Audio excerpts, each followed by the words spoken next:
ഇന്ന് ഫൈനൽ കളിക്കുന്ന സ്പെയിനും അർജൻറ്റീനക്കും ഒരു പ്രത്യേകതയുണ്ട്. രണ്ട് ടീമിൻ്റെയും പീക്ക് പെർഫോമൻസ് വന്നിരിക്കുന്നത് സെമി ഫൈനലിലാണ്. സ്പെയിൻ്റെ മുന്നേയുള്ള മത്സരങ്ങൾ നമ്മൾ കണ്ടിട്ടുണ്ട്. സ്പെയിൻ ജയിക്കുന്നുണ്ടെങ്കിലും ഒരു കംപ്ലീറ്റ് ഡോമിനേഷനൊന്നും ആ ഒരു മാച്ചുകളിൽ സ്പെയിൻ്റെ ഭാഗത്ത് നിന്ന് നമ്മൾ കണ്ടിട്ടില്ല. But the semi final against France was outstanding. അതുവരെ നമ്മൾ കണ്ട സ്പെയിനല്ല സെമി ഫൈനലിൽ നമ്മൾ കണ്ട സ്പെയിൻ. ഇനി അർജൻറ്റീനയുടെ കേസ് എടുത്തു കഴിഞ്ഞാലും അതുവരെ കണ്ട അർജൻറ്റീന ആയിരുന്നില്ല സെമി ഫൈനലിൽ അർജൻറ്റീന. അതുകൊണ്ട് തന്നെ ഈ ഫൈനൽ ആര് ജയിക്കുമെന്ന് നമുക്ക് കറക്റ്റായിട്ടും ഉറപ്പിച്ച് പറയാൻ കഴിയില്ല.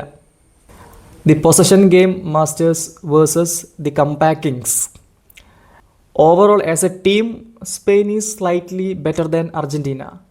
പാസിംഗ് ആണെങ്കിലും കോർഡിനേഷൻ ആണെങ്കിലും ഡിഫെൻഡിങ്, അറ്റാക്കിംഗ്, മിഡ്ഫീൽഡ് ഒക്കെ കുറച്ചുകൂടി ബെറ്ററായിട്ട് നിൽക്കുന്നത് ആസ് എ ടീം സ്പെയിനാണ്.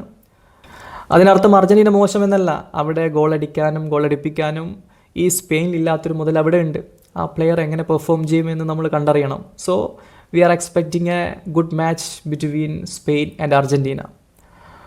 ആര് ജയിക്കും നിങ്ങൾ പറ?